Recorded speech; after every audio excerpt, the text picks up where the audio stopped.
मैं doctor Manish Mandal IGIMS का head of the department of gastro surgery and liver transplant, साथ में मैं IGIMS का विभागाध्यक्ष के अलावा चिकित्सा अधीक्षक भी हूँ।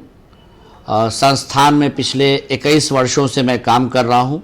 जनरली अगर कोई 100 kg या उससे ऊपर का वज़न हो और वो चलने फिरने में उसको कठिनाई हो रही हो, नित्य कार्य करने में भी कठिनाई हो रही हो, तो आम लोगों के लिए यही मोटापा है।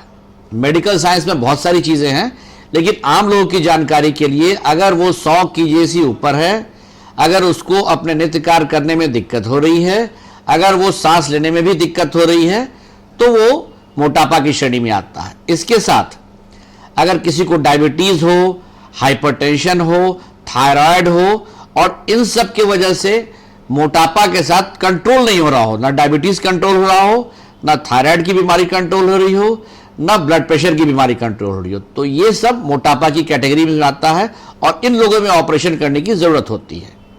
अब मैं बताऊं कि ये ऑपरेशन किस विधि से होता है। ये ऑपरेशन हमारे संस्थान में अन्य जगहों की तरह लैप्रोस्कोपिक विधि से दूरबीन द्वारा की जाती है।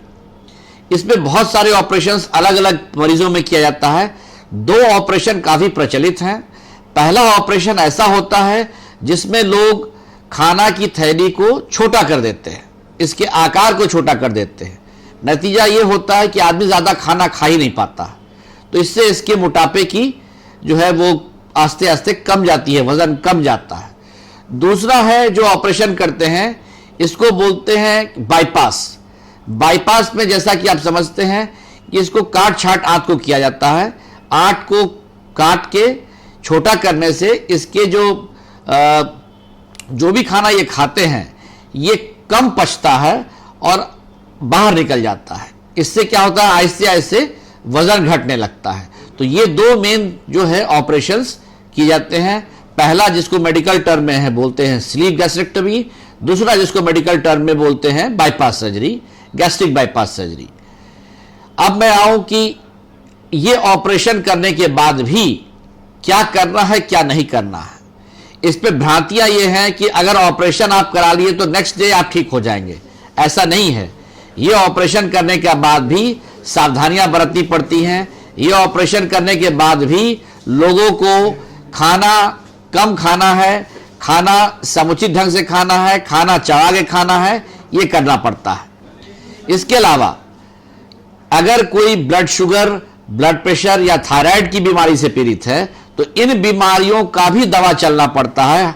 हाँ, ऑपरेशन के बाद आहिस्ते आहिस्ते इन बीमारियों का जो डोज है वो कमते चला जाता है और बहुत कम दवा लेने पर ब्लड प्रेशर, डायबिटीज और थायराइड कम जाता है और कम दवा लेने से ही ये ठीक रहता है।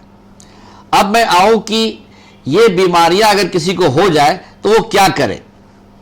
सबसे पहला है कि अगर किसी को मोटापा होता है तो सबसे जरूरी है कि वो वजन करके डाइटिशियन से मिलना चाहिए।